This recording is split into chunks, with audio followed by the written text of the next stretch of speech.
Cuando hablamos de modo de acción tenemos dos posibilidades. ¿Cuáles son esas dos posibilidades? Si el antibiótico es bactericida o es bacterostático, ¿verdad? Entonces, todos los beta-lactámicos y en consecuencia, lo que vamos a ver ahorita, las cefalosporinas, ¿qué son? ¿Bactericidas o bacterostáticas? Bactericidas. Muy bien. Ese es el modo de acción. ¿Y el mecanismo de acción? Es el que tienen todos los mismos beta-lactámicos, que sería impide la síntesis de la pared celular bacteriana en la fase de crecimiento activo. ¿Estamos claros? De lo que es la bacteria. Muy bien. Ahora, ¿a dónde se une? ¿Y quién le confiere ese efecto? El anillo beta-lactámico, ¿verdad? Si hablamos de las cefalosporinas tienen una estructura química similar que consiste en el anillo beta-lactámico, que es el anillo de 4 lados, y al lado tiene otro anillo de 6 lados con un azufre en la punta. ¿Estamos claros? Y de ahí salen cadenas laterales, ¿verdad? O ramificaciones que hacen que una cefalosporina sea totalmente diferente de la otra. ¿Estamos claros? Ahora, ¿en qué consiste ese mecanismo de acción? Inhibe la síntesis de la pared celular bacteriana en la fase de crecimiento activo de la bacteria. Esa es la frase, ¿verdad? Entonces, ¿cuál es el punto de acción o cuál es la diana del anillo beta-lactámico? Porque en definitiva, quien da el efecto bactericida es el anillo beta-lactámico. Pero ¿cuál es la diana de acción? ¿A qué lugar se une? A los PDP. ¿Estamos claros? ¿Qué significa PDP? En español, punto de unión a la penicilina, y la B es porque en inglés en inglés es unir espéndice, ¿verdad? Entonces, lo que son los PDP. ¿Y qué son los PDP? Son un conjunto de enzimas, proteínas, ¿verdad? Que se encargan ¿de qué cosa? De sintetizar péptidos glucanos. ¿Estamos claros? Que son las unidades formadoras de quién? De la pared celular bacteriana. ¿Estamos claros? O sea, como que si este fuera la bacteria, las paredes, ¿verdad? Y los ladrillos que forman las paredes son los péptidos glucanos, ¿verdad? Entonces, si yo utilizo una cefalosporina o una penicilina, el anillo beta-lactámico se une a los PDP e inhibe los PDP. Si los PDP se encuentran inhibidos, no hay quien sintetice los péptidos glucanos, ¿verdad? Y en la fase de crecimiento de la bacteria, o sea, mientras se está multiplicando, se generan bacterias, pero con huecos en la pared. ¿Estamos claros? En la pared celular bacteriana. Por esos huecos que se filtran, el agua, y lógicamente el agua se introduce dentro de la bacteria, y eso es lo que lleva a la lisis osmótica. Y así es como se muere la bacteria, o así es como mata un antibiótico beta-lactámico a una bacteria, por lisis osmótica. ¿Estamos claros? Y de manera poética también ustedes pueden leerlo, que dice que por ese hueco se escapa la vida de la bacteria. ¿Estamos claros? Pero en sí es por lisis osmótica. ¿Estamos claros? Entonces, las penicilinas se clasificaban por generaciones y las cefalosporinas también se clasifican por generaciones. Entonces, tenemos cefalosporinas de primera, segunda, tercera, cuarta y quinta generación. ¿Estamos claros? Las generaciones son en función del tiempo, entonces mientras más baja es la generación, más vieja es, y mientras más alta es la generación, más nueva es. ¿Estamos claros? O sea que las cefalosporinas de quinta son las más actualizadas, o las más nuevas, o las de mejor tecnología, entre comillas, y las de primera generación son las más antiguas. Entonces, ¿cuál es la premisa con respecto a las cefalosporinas? Que mientras más vieja es, o más antigua es, mejor va para gram positivos. ¿Por qué razón? Porque resisten muchísimo mejor la beta-lactamasa inducida o generada por gram positivos. ¿Estamos claros? Mientras más vieja es la cefalosporina, mejor resiste la beta-lactamasa producida por gram positivos. ¿Estamos claros? Y mientras van avanzando lo que son las generaciones, hasta la cuarta generación, resiste mejor la beta-lactamasa inducida por gram negativos, hasta que llegamos a la cuarta. Cuando estamos en la quinta generación, damos como que la vuelta y las de quinta generación van dirigidos solamente a gram positivos. ¿Estamos claros? Específicamente a los ARN y los ARN, o sea, estafilococos aureus y epidermidis resistentes a la meticilina. ¿Estamos claros? Entonces, vamos con las generaciones. ¿Qué tenemos? Tenemos cefalosporinas primera generación. Así mismo, como las cefalosporinas se clasifican por generaciones, también se clasifican por su vía de administración. Entonces podemos hablar de penicilinas que se administran por vía oral, que las vamos a escribir con azul, y las penicilinas que se administran por vía parenteral, o sea, solamente por vía oral y solamente por vía parenteral. ¿Estamos claros? Y eso es un detalle que me he estado olvidando que tenía que decirlo y que recién me acuerdo. pero bueno, ya se les parecen a ustedes.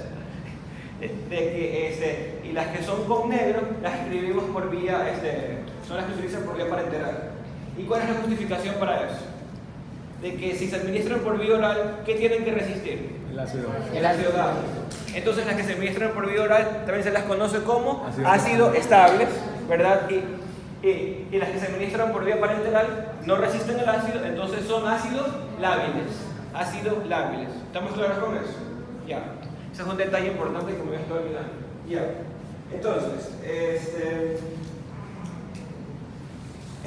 cuando hablamos de cefaloporinas de primera generación, las primeritas con color azul son las orales, ¿verdad? Entonces, ¿qué tenemos como primera generación? Tenemos a la cefalexina,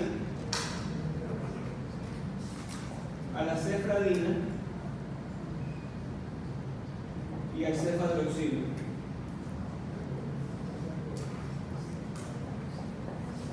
A la cefalexina, a la cefradina y al cefadroxilo.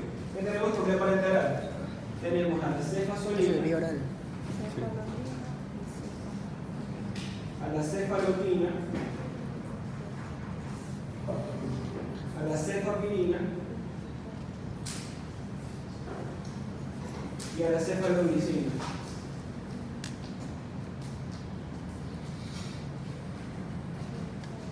Entonces, son varias cefalosporinas, no todas se usan y de no todas vamos a detallarlas. Vamos a hablar cosas específicas de cada una que son importantes.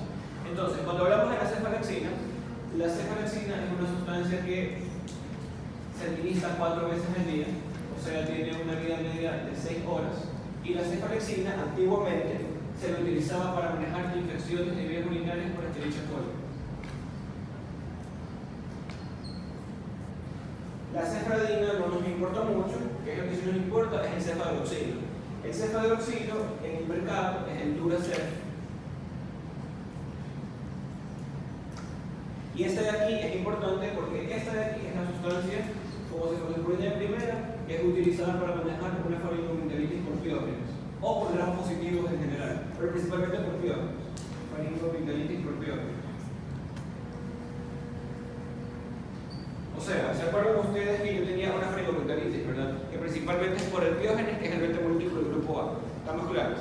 Ese es el que eventualmente, si la infección no es bien curada y no es bien prevenida, puede progresar a qué cosa? A una fiebre reumática, ¿verdad? Y una glomerulonefritis postinfecciosa, ¿verdad? Entonces, normalmente eso se trata con 1.200.000 unidades de penicilina pensatínica. ¿Estamos claros? Como la primera dosis, ¿verdad? Para manejar la faringomigdalitis. Pero después de eso, tiene que hacerse profilaxis de la fiebre reumática y tiene que hacerse la profilaxis de la glomerulonefritis postinfecciosa. ¿Estamos claros? Entonces, si de entrada yo hay paciente para manejar solamente la faringomigdalitis, no quiero inyectarlo, tranquilamente se podría utilizar el cefadroxilo, que es el Duracef, para manejar la faringomigdalitis por piógenes. Ya después de eso, la profilaxis de lo que es la fiebre reumática y de la glomerulonefritis postinfecciosa tiene que hacerse necesariamente con la penicilina benzatínica. ¿Estamos claros? Que sabemos que la penicilina benzatínica viene en ampollas de 1.200.000 unidades para aplicación una mensual, ¿verdad? Y en la profilaxis de la fiebre reumática, si la persona es menor de edad, o sea, más o menos la incidencia de la faringomigdalitis postinfecciosa es más o menos en la etapa preescolar. 5 o 6 años, perdón, la etapa preescolar que es 4, que empieza que termina en lo que son los 4 años, y cuando ya ingresa al jardín de niños, o sea, perdón, en la etapa preescolar es cuando está en el jardín, ¿verdad? Entonces ahí de uno tiene el piógene cogiendo y rebota niño para aquí, niño para acá. De que por favor coge y dame agua, entonces ahí tenemos el piógeno, ¿estamos claros? Inclusive para lo que son las parvulares también las hace intentar coger como profilaxis. ¿Estamos claros? Porque ellas también están altamente expuestas al piógeno que va rodando de niño en niño. ¿Estamos claros? Entonces, si es menor de edad, la profilaxis es una ampolla mensual hasta que cumpla la mayoría de edad. O sea, más o menos los 18 o 20 años. Una mensual. Pero si la persona ya es mayor de edad, o sea, para lo que son las parvulares, la ampolla es una mensual por 5 años, a partir de la infección. ¿Estamos claros? Entonces, más o menos es así el esquema. Pero inicialmente, las faringomigdalitis por piógenes, si no se quiere inyectar, tranquilamente puede ser manejado con el Duracell, o sea, el cefalroxil. ¿Estamos claros? O sea, cuando se da el Duracell ya no se da profilaxis, no sé si se da la profilaxis. No. Sí se da profilaxis. O sea, para curar la faringoamigdalitis como tal, puedes administrar la penicilina o la Duracell, o sea, el cefalroxil. Pero eso eventualmente tiene que manejarse como profilaxis igualmente. Entonces, ahí para la profilaxis igual tienes que utilizar la penicilina. O sea, independientemente de lo que uses, vas a tener que hacer profilaxis. Ya. Entonces, eso con respecto a las que son por vía oral. ¿Qué pasa con las que son por vía parenteral? Las que más nos importan son la cefazolina y la cefalotina. La cefazolina en el mercado es el Cefacidal. Es el Cefacidal. Y a manera de chiste, yo digo que prácticamente este es el único antibiótico que conocen los cirujanos. Porque para cualquier infección cogen el Cefacidal, o sea, la cefazolina. ¿Y por qué razón? Porque este de aquí es el antibiótico de elección para la profilaxis quirúrgica. ¿Qué tipo de profilaxis quirúrgica? Previene la siembra de los estafilococos en cavidad abdominal. ¿Estamos claros? O sea, vamos a suponer que me quieren hacer, yo qué sé, me quieren hacer una laparoscopía y me quieren sacar la vesícula, por ejemplo. ¿Estamos claros? O me quieren hacer una apendicectomía, por ejemplo. ¿Estamos claros? Normalmente siempre se hace lo que es la asepsia y la antisepsia, ¿verdad? Y se entiende que con eso salen las bacterias de la piel, ¿verdad? Pero aún así existe el peligro, ¿estamos claros? Porque nosotros normalmente tenemos estafilococos en piel. Entonces, ¿qué es lo que se hace? 1 hora antes o 2 horas antes de la cirugía se inyecta por vía intramuscular 1 gramo de cefazolina. ¿Estamos claros? Y ese gramo de cefazolina previene la siembra de cualquier estafilococo, principalmente aureus, que se encuentra en piel, en cavidad abdominal. Cosa que durante la operación se previene cualquier infección por estafilococos que se encuentran en piel. ¿Estamos claros con eso? Esa es el Cefacidal. ¿Qué pasa con la cefalotina? Entonces habíamos dicho que la cefazolina es de la profilaxis quirúrgica. Que a ustedes les previene la siembra de cualquier estafilococo en piel en cavidad abdominal. Principalmente les previene la siembra de quién? Del estafilococo aureus, ¿verdad? ¿Qué pasa con la cefalotina? La cefalotina es más específica para matar el estafilococo aureus, es más específica. O sea, tiene más actividad contra estafilococos aureus que la cefalotina. ¿Cuál es el problema? O sea, ¿por qué razón, si la cefalotina es más específica o tiene mejor actividad contra, por qué no se utiliza cefalotina y sí cefazolina? Básicamente son 3 razones. La primera es porque la cefalotina es la más dolorosa. Es la más dolorosa. La segunda razón, algo que se me ha olvidado. Estamos hablando de cefalosporinas de primera generación, ¿verdad? Las cefalosporinas de primera generación, todas están dirigidas específicamente solamente a gram positivos, para matar a gram positivos. Y además de eso, la característica específica que tiene las cefalosporinas de primera generación es que de todas las generaciones,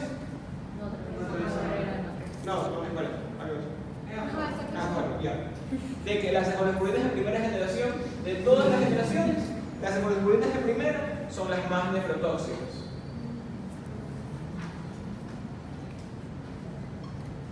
Son las más nefrotóxicas. Y de todas las más nefrotóxicas, la más nefrotóxica es la cefalotina.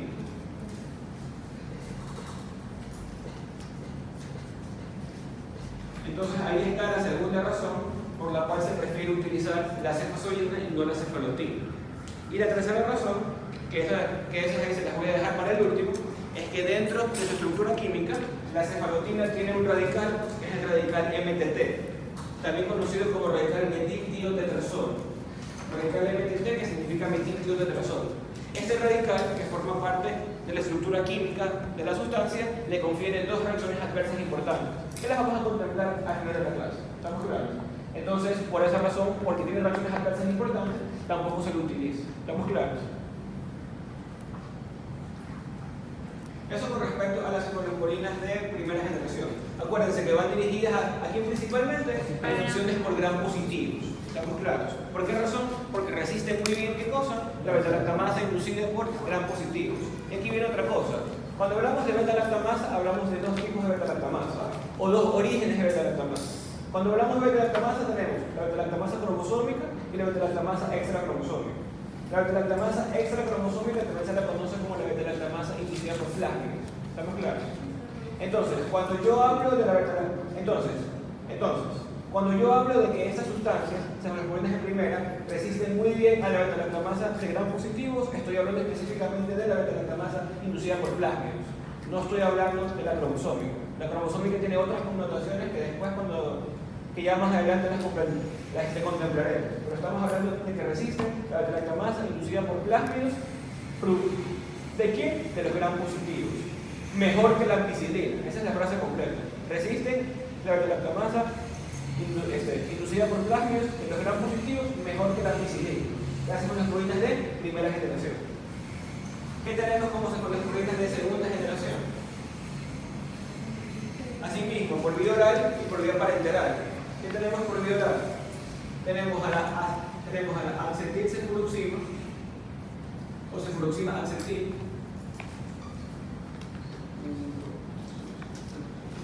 Muy rápido. Al cefaclor,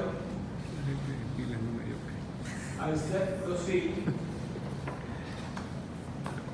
y al loratador.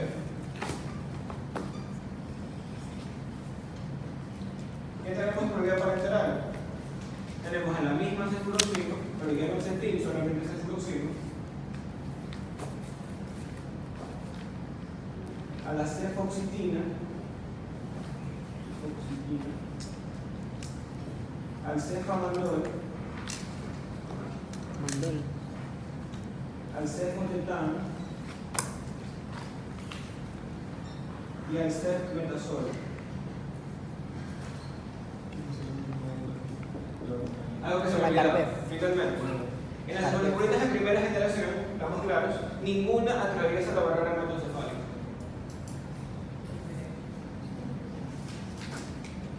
¿Las de primera? Las de primera, ninguna atraviesa la barrera hematocefálica. ¿Qué quiere decir eso? Que si yo tengo una meningitis, estamos claros, no se puede utilizar ninguna cefalosporina de primera generación para manejar cobertura de meningitis. ¿Estamos claros? Porque ninguna atraviesa la barrera hematocefálica. ¿Estamos claros?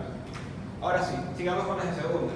Las de segunda generación, asimismo, todas tienen actividad contra gram positivos porque resisten muy bien la beta-lactamasa inducida por plásmidos de los gram positivos, pero a partir de esta generación ya comienza a existir cierta actividad contra gram negativos. No todas tienen actividad contra gram negativos, solamente dos. Estamos hablando de la cefuroxima y la cefoxitina. ¿Estamos claros? Ahora, empecemos con lo que son las de vía oral. Tenemos cefuroxima acetil y tenemos cefuroxima. ¿Cuál es la diferencia? Que la de arriba, la que es la de vía oral, esa me trabaja como una prodroga o como un profármaco. ¿Qué quiere decir? Que yo me tomo la cefuroxima acetil, ¿verdad? La cefuroxima acetil en el mercado es el Cefur. También viene como Sinat, pero el Cefur es más barato, por esa razón recetan más el Cefur. Esta de aquí viene en tabletas de 250 y 500 miligramos. Y normalmente se dan 500 miligramos de día, y normalmente se dan 250 de día y 250 de noche. ¿Estamos claros? Entonces, cuando yo tomo un Cefur, ¿verdad? Es la acetilcefuroxima, que me trabaja como una prodroga. Entonces, yo me lo tomo y como es por vía oral, tiene metabolismo hepático. Entonces, en el hígado pierde el acetil, ¿verdad? Y se transforma en cefuroxima solamente. Y la sustancia actúa como cefuroxima. ¿Estamos claros? Esta sustancia, como ya se habrán dado cuenta, es para ser administrada 2 veces al día, o inclusive 1 vez al día, 2 veces al día. El cefprosil trabaja de la misma manera que la cefuroxima, se administra en la misma dosis y con la misma frecuencia, mientras que el cefaclor puede ser administrado entre 3 y 4 veces al día y el loratador se administra 3 veces al día. Esas son buenas de vía oral, ¿estamos claros? ¿Qué pasa con las por vía parenteral? Tenemos cefuroxima, cefoxitina, cefamandol, cefotetán y cefmetazol. Empecemos con el cefotetán. El cefotetán es el que tiene el radical. De esta familia es el que tiene el radical metiltiotetrazol, el cefotetán. nosotros habíamos hablado que a partir de esta generación ya se comienza a desarrollar la actividad contra gram negativos, ¿verdad? Y habíamos dicho que los únicos dos que tenían actividad contra gram negativos eran la cefuroxima y la cefoxitina. ¿Estamos claros? Entonces, entonces ya. ¿Y por qué razón? Porque la cefuroxima y la cefoxitina no solamente resisten muy bien a la beta-lactamasa por plásmidos inducida por gram positivos, sino que también resisten muy bien a la beta-lactamasa por plásmidos inducida por ¿quién? Por gram negativos. Entonces, gracias a eso, la cefuroxima puede ser utilizada para manejar dos microorganismos muy importantes que tienen beta-lactamasa, que son el Haemophilus influenzae, el Haemophilus influenzae y la Moraxella catarrhalis.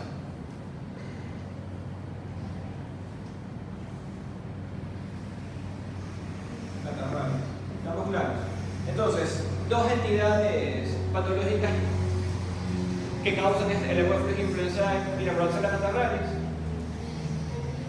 La otitis media, ¿estamos claros?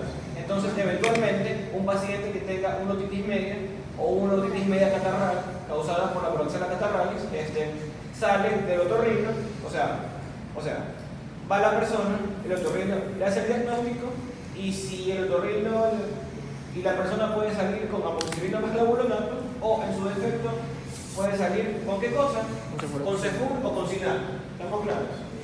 Porque tiene actividad contra qué, contra Moraxella catarrhalis y contra Haemophilus influenzae. Ahora, el Haemophilus influenzae también es causante de meningitis, ¿estamos claros? Pero no en personas como nosotros, ¿estamos claros? Porque el Haemophilus influenzae es una bacteria que se la previene con la vacunación. Entonces, normalmente en los niños menores de 6 meses que no están vacunados y tienen una meningitis, el primer agente nosológico en el que se debe pensar es en el Haemophilus influenzae, ¿estamos claros? Entonces, esa meningitis sí puede ser manejada ¿con qué? Con una cefuroxima. Lógicamente con una cefuroxima por vía parenteral, no por vía oral. ¿Por qué razón? Porque si es una meningitis, no vamos a andar a medias tintas y vamos a mandar ¿qué cosas? Fármacos por vía oral. O sea, se maneja por vía parenteral. Además de eso, una meningitis también se ingresa. Entonces, más o menos ya de ahí vayan sabiendo que la cefuroxima, ¿qué tiene que hacer para tratar una meningitis? Atravesar la barrera. Sí, atraviesa la barrera hematoencefálica. Entonces, de todas las de segunda generación, la única que atraviesa la barrera hematoencefálica es la cefuroxima. Sí atraviesa la barrera hematoencefálica. El resto no atraviesa la barrera hematoencefálica. Ahora, ¿qué pasa con la cefoxitina? Nosotros hemos estado hablando también acerca de qué cosa, el bacteroide fragilis, ¿verdad? Que es un anaerobio de difícil manejo que habita ¿en dónde? Que habita en el colon y habita en el recto, ¿verdad? ¿Estamos claros? Entonces, resulta que de todas las cefalosporinas, ¿estamos claros? La que mejor va para matar o para manejar una infección por un bacteroide fragilis es la cefoxitina. Esta es la que mejor va para manejar una infección por bacteroides frágiles. Una bacteria que, como ya vieron, con penicilinas no se puede manejar.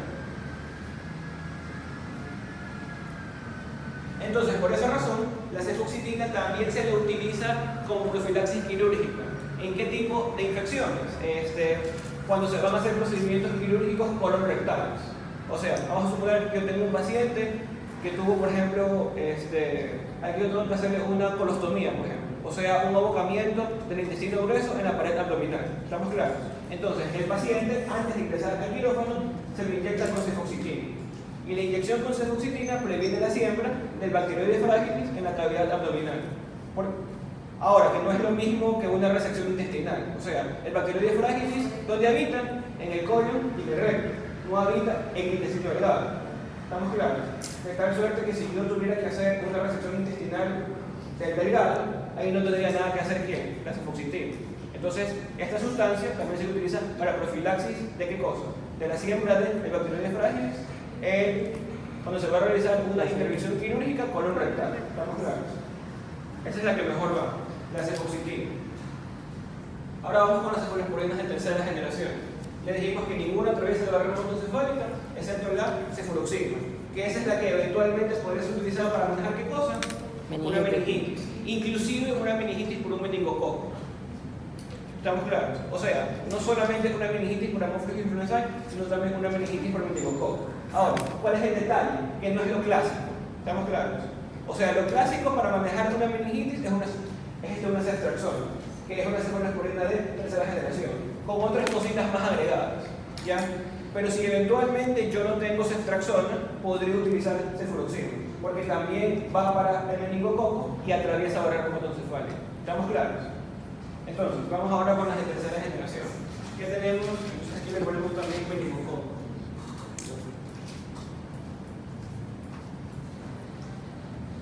Bien. ¿Qué pasa con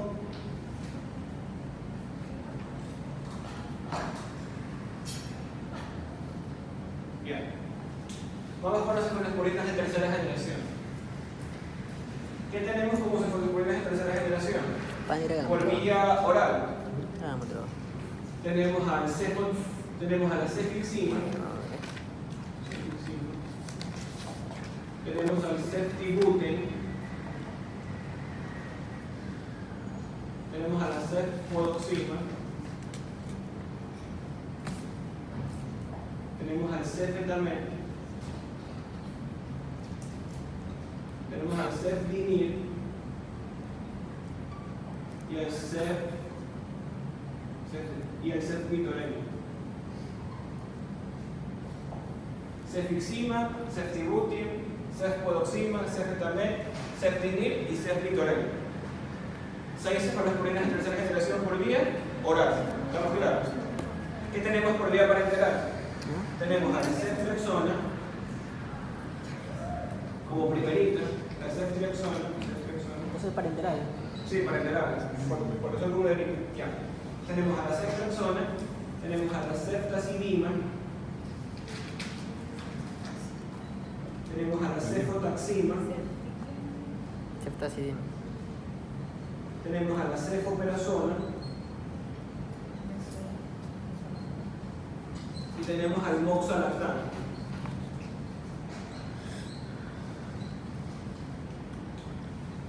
Cinco cefalosporinas de tercera generación por vía parenteral. ¿Estamos claros? Entonces, básicamente, de la primera generación, ¿cuál es la que más nos interesa? La primerita, que es la cefixima. La cefixima en el mercado es el Denbar. Y esta de aquí vienen tabletas de 400 miligramos para ser administrada 400 miligramos al día. ¿Qué pasa con el Denbar?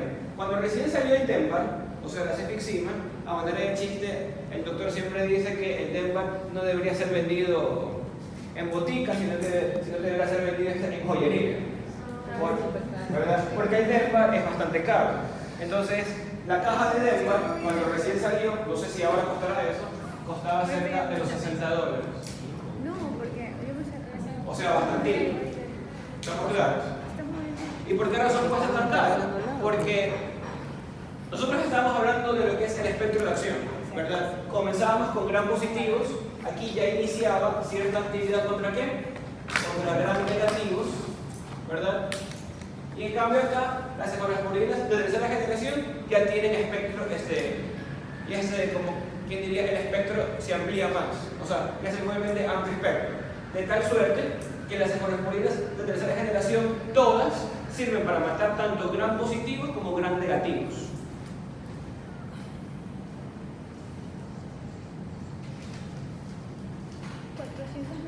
Pero principalmente ¿quiénes? Pero principalmente tienen más acción sobre gram negativos.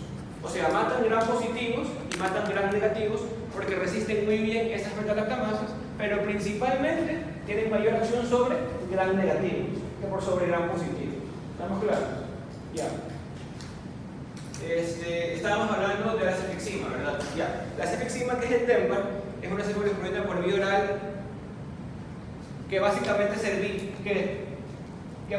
sirve para matar todo lo que hemos contemplado con penicilinas en una cefalosporina. Entonces, ¿para qué se utilizaba esta sustancia? Esta sustancia se utilizaba para manejar primero una otitis media por Haemophilus influenzae. 1. 2. Se lo utilizaba para manejar una pneumonitis por biógenes. 3. Se lo utilizaba para manejar infecciones de vías urinarias por Escherichia coli. Y 4, también va muy bien para la gonorrea, o sea, para lo que son las retorragias. O sea, que la cefixima, el Tempar, sí tiene actividad ¿contra quién? Contra el gonococo. ¿Estamos claros? Entonces, gracias a que es por vía oral, gracias a que solamente es una vez al día, y gracias a que sirve para manejar esas 4 cosas, ¿estamos claros? Por esas razones y tal vez algunas más, es bien carita, ¿estamos claros? Porque tiene comodidad en la administración, comodidad en la dosis, tiene un espectro de acción bastante, o sea, tiene un espectro de esta enfermedad bastante amplio, ¿estamos claros? Entonces, básicamente, para esas 4 cosas son las indicaciones, o sea, entonces básicamente esas 4 enfermedades, para esas 4 bacterias en específicas, se utilizaba lo que es la cefixima, o sea, el Tempar. ¿Segura? ¿Qué? Es claro. Caro. ¿Qué palabra? Yo digo muchas palabras por minuto. Sí, ya nos dimos cuenta. Tiene un espectro para manejar enfermedades bastante amplio. O sea, básicamente esas 4. Ya, eso. Un espectro. Creo que esa es la palabra que estás buscando. Ya. Eso con respecto a las cefalosporinas, que son las de la generación por vía oral. ¿Por qué tienen mucho de eso? Cuando hablamos de las cefalosporinas de tercera generación, cada una tiene una característica que nos importa. Empecemos con el radical miquillo de tetrasol. La cefoperazona y el roxalactam ambos tienen radical miquillo de tetrasol.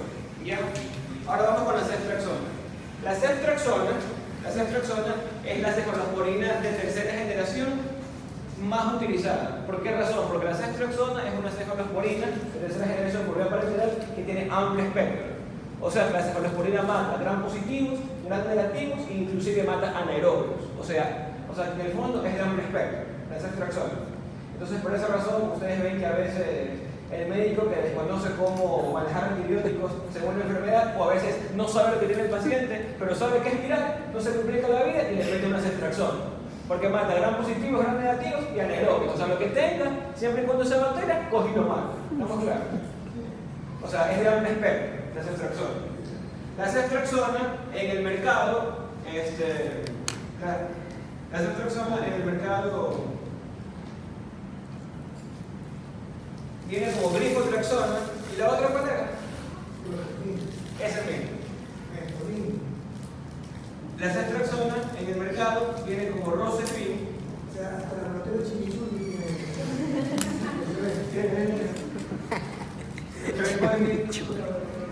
porque acá hay una amplia distribución en líquido y tejido orgánico que bactericida y el médico prácticamente como que te ve la máquina. No es que va la máquina. Alrededor de este pueblo para matar cualquier cosa. Un elefante. El elefante suelta su mano y le dice el elefante. Pero sí. Una bacteria de la matar. No, eso no dijo. Pero no se ve la matar. De verdad, cuando decía que iba a ser persona que fue a los setines, una amiguita de los que estaba 20 horas. Mira. Oye. Llegamos al día, lo ganamos 4, es $60. Pero ya cuando salió la glifotraxona y otra más, se me quedó ahí. Entonces, mejor vamos. Se le están hablando. Vamos a ver precio. La ceftriaxona es una sustancia que en el mercado viene como Rosefin, viene como Mesporin y viene como glifotraxona. La ceftriaxona viene en ampollas de 1 gramo y la dosis de ceftriaxona es entre 1 y 4 gramos al día. ¿Estamos claros? Como ya lo dijo el doctor, la ceftriaxona es una sustancia que tiene una amplia distribución. Se mete en líquido pericárdico, en líquido acítico, en líquido pleural. ¿Estamos claros? Inclusive la ceftriaxona también se excreta por bilis también. ¿Estamos claros? O sea, tiene una amplia distribución. Ya. Entonces, ya dijimos que es de amplio espectro. Y ahora, ¿cuál es la farmacocinética importante? Además de la amplia distribución, ¿cuál es la curva que hace? Cuando hablamos de la ceftriaxona, o sea, normalmente la ceftriaxona es una sustancia que desde el punto de vista farmacocinético se justifica administrarla una vez al día. ¿Y por qué razón? Si hacemos una curva, y este es el tiempo, ¿verdad? Y esta es la concentración plasmática de ceftriaxona, Cuando yo administro la ceftriaxona por vía parenteral, en poco tiempo e inmediatamente alcanza concentraciones plasmáticas elevadas. Y después va decreciendo la concentración poco a poco en el tiempo, hasta que decae. Y una vez que decae, conserva una concentración plasmática por 24 horas que siempre se encuentra por arriba de la SIG90. Que siempre se encuentra por arriba de la SIG90. ¿Qué cosa es la SIG90? La concentración inhibitoria mínima que mata el 90% de lo que son las colonias. ¿Estamos claros? O sea que cuando yo lo administro, rápidamente alcanza concentraciones plasmáticas, ¿verdad? Elevadas. Después de eso va bajando paulatinamente, baja, hasta que termina de bajar y luego mantiene una concentración plasmática constante en el tiempo por 24 horas. Y esa concentración que mantiene por 24 horas siempre se mantiene por arriba de la SIG90. O sea, la concentración inhibitoria mínima que mata, ¿qué cosa? El 90% de lo que son las colonias. Entonces, básicamente, lo que les quiero decir con esto es que la ceftriaxona mata todo con una sola dosis por 24 horas. ¿Estamos claros? Tiene una buena actividad antibiótica sostenida por 24 horas. ¿Estamos claros? Entonces, por esa razón, desde el punto de vista farmacocinético, se justifica administrarlo una vez al día. Ahora, ¿qué es lo que se hace y qué es lo que hace el terapista intensivo? El terapista intensivo tiene más experiencia, se siente más seguro, estamos claros, y dependiendo de la gravedad del paciente, le puede fragmentar la dosis. Entonces, el gramo que normalmente se da, le da la mitad de mañana y la mitad de noche. O si el paciente lo ve que está muy grave, coge y le da 1 gramo de mañana y 1 gramo de noche. ¿Estamos claros? O sea, desde el punto de vista farmacocinético no se justifica. Pero desde el punto de vista terapéutico, si así se lo hace y el terapista intensivo se siente más seguro de esa manera, vamos a nosotros a decirle al terapista intensivo que no lo puede hacer así. La respuesta es no. ¿Estamos claros? O sea, desde el punto de vista terapéutico, sí se justifica. ¿Estamos claros? Pero la farmacocinética de la ceftriaxona es para ser administrada una vez al día. Una vez al día. Ahora, indicaciones importantes de la ceftriaxona. La ceftriaxona normalmente se le utiliza para manejar meningitis, ¿estamos claros? Todas las cefalosporinas de tercera generación atraviesan barrera hematoencefálica. Todas atraviesan barrera hematoencefálica. Entonces, la meningitis, la ceftriaxona tiene algunas indicaciones. Dentro de las más importantes, uno tiene tratamiento empírico de la meningitis y neumonías de la comunidad y neumonías intrahospitalarias. ¿Estamos claros? O sea, y también para el manejo de lo que son las glianorragias. O sea, básicamente 3 indicaciones. 1, el tratamiento empírico de la meningitis. No solamente ese, sino que también hay otras cosas. Me explico mejor. Normalmente, cuando uno tiene meningitis, o sea, la irritación de las meninges, ¿verdad? El diagnóstico definitivo y el diagnóstico etiológico se lo hace a través del análisis y el cultivo del líquido cefalorraquídeo. ¿Estamos claros? Ya. Entonces, para yo tener líquido cefalorraquídeo, ¿qué tiene que hacerse? Una punción. Tiene que hacerse una punción lumbar. ¿Estamos claros? Pero resulta que los pacientes con meningitis son pacientes que habitualmente hacen edema cerebral o que tienen una disminución de la conciencia muy marcada, que se lo averigua con lo que es el Glasgow. Entonces, normalmente los pacientes con meningitis tienen un Glasgow menor de 7, menor de 8 o menor de 9. Entonces ya el edema cerebral, que lo veo en la tomografía, o con el Glasgow, que lo hago semiológicamente, ¿verdad? Un menor de 9, esas dos, y entre otras cosas más, ya son contraindicaciones para hacer punción lumbar. Entonces, en el fondo, esperarme hasta que desaparezca el edema y no vaya a desaparecer porque tengo la bacteria ahí. ¿Estamos claros? O esperar hasta que sube el Glasgow, que tampoco va a aumentar porque tengo ahí la bacteria. ¿Estamos claros? Entonces, yo prácticamente no puedo hacer punción lumbar. O sea que no puedo hacer ni confirmación del diagnóstico, ni tampoco puedo hacer confirmación de lo que es el agente etiológico como tal. ¿Estamos claros? Porque si lo hago punción lumbar, el paciente se me hernia y se me muere. Entonces, prácticamente, actualmente, el tratamiento de la meningitis, o sea, el diagnóstico de la meningitis actualmente, primero es clínico. Y segundo, el tratamiento es empírico.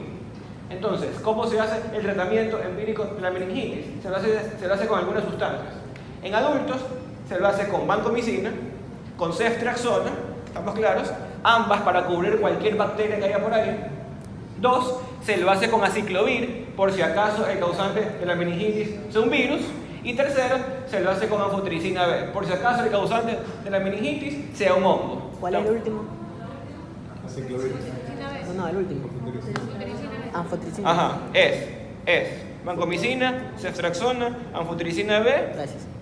y aciclovir. ¿Estamos claros? Entonces, básicamente, esas 4 cosas cogen y se las ponen de entrada al paciente.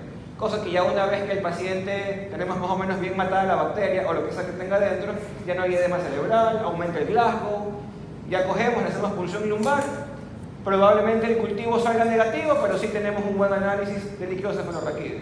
Entonces ahí más o menos ya tenemos en cuenta que sabemos que era una meningitis. Todo de una sola. Ese es el tratamiento empírico de la meningitis. Todo. Eres parenteral todito eso. Claro, lógicamente es parenteral. El paciente tiene un Glasgow menor de 9. Y con un Glasgow menor de 9, el paciente... y con un Glasgow menor de 9, eso es indicación de NPO. Porque si le das por vía oral, el paciente hace broncoaspiración y de paso que tiene la meningitis, hace neumonía por broncoaspiración. Entonces todo es por vía parenteral. ¿Estamos claros? Entonces, básicamente, la ceftriaxona sirve como tratamiento empírico de la meningitis. 1. Segundo, tratamiento de las neumonías de la comunidad y neumonías nosocomiales. ¿Estamos claros? Y 3, el tratamiento de lo que es la blenorragia, o sea la gonorrea, o sea que mata al gonococo. ¿En qué dosis se le utiliza? Y se los digo porque se los van a tomar. La dosis de ceftriaxona para matar al gonococo es medio gramo al día en dosis única. O sea que son 0.5 gramos, que es lo mismo que 500 miligramos. ¿Estamos claros? De ceftriaxona al día en una sola dosis, o sea dosis única. Y con eso mato al gonococo. Inclusive la ceftriaxona es el fármaco de primera elección para manejar gonorrea. ¿Estamos claros? Fármaco de primera elección para manejar gonorrea. Eso es con la ceftriaxona. ¿Qué pasa con la ceftazidima? La ceftazidima es la cefalosporina que mejor va para manejar pseudomonas. Acuérdense ustedes que cuando veíamos penicilinas, nosotros tenemos penicilinas de primera, segunda, tercera y de cuarta.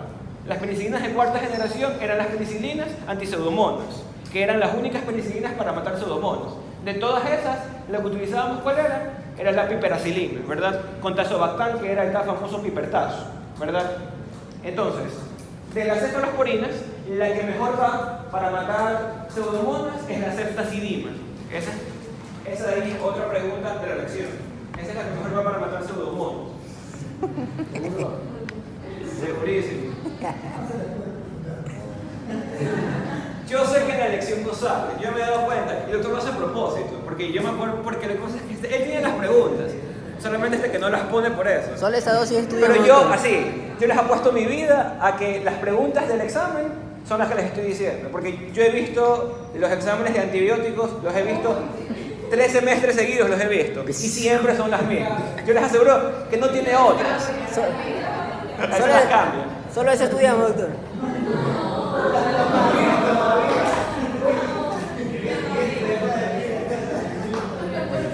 Pero bueno, básicamente, para el examen traten de confiar en mí, ya. Para el examen traten de confiar en mí. Ya. ¿Perdón, qué cosa? Ah, las del MIR, puede ser. Son casos clínicos, unos casos clínicos ahí, no están. Ya bueno. Y entonces, esa es la que mejor va para manejar pseudomonas, ya. ¿Y por qué razón es importante que conozcan varios fármacos para manejar pseudomonas? Con el objetivo de evitar la resistencia. O sea, la pseudomonas es una bacteria tan difícil de manejar, estamos claros, de que siempre que se maneja una neumonía por pseudomonas, o por ejemplo, en un caso muchísimo más extremo, una meningitis por pseudomonas, siempre se lo hace con terapia doble o triple. O sea, la que mejor va de lo que son las penicilinas para manejar pseudomonas es la piperacilina.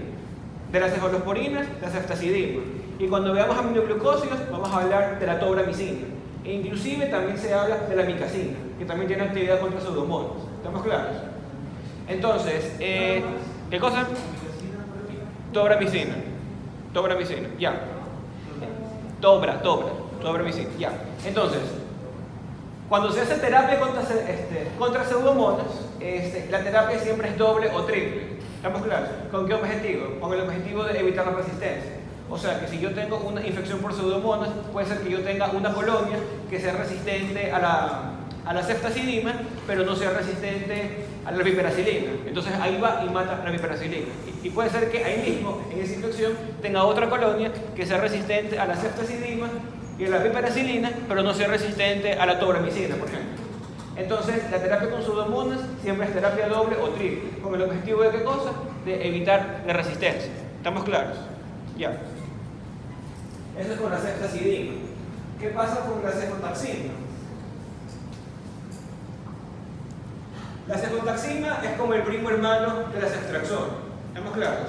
Si por algún motivo para manejar una meningitis por meningococo o para manejar una neumonía, por ejemplo, de la comunidad, yo no tengo ceftriaxona, tranquilamente yo puedo utilizar cefotaxima y el efecto es casi el mismo. El efecto antibiótico es tan bueno como el de la ceftriaxona. ¿Estamos claros?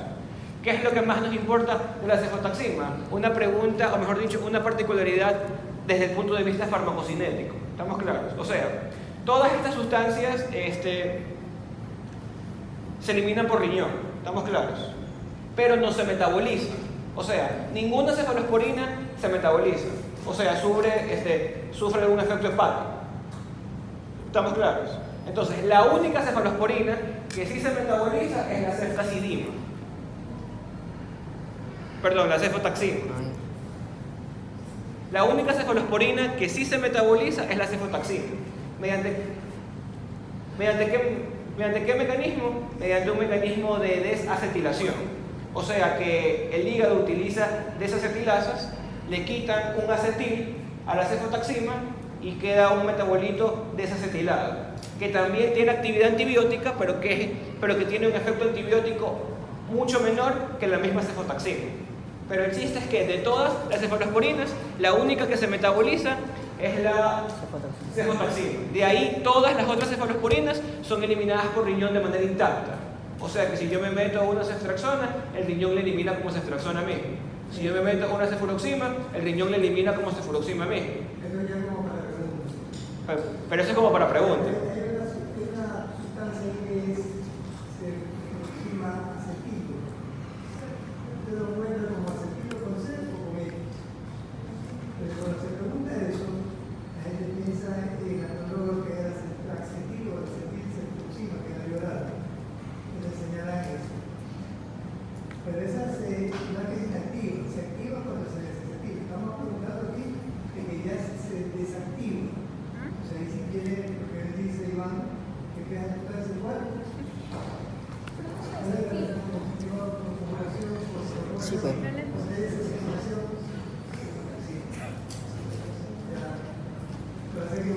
¿Está claro eso?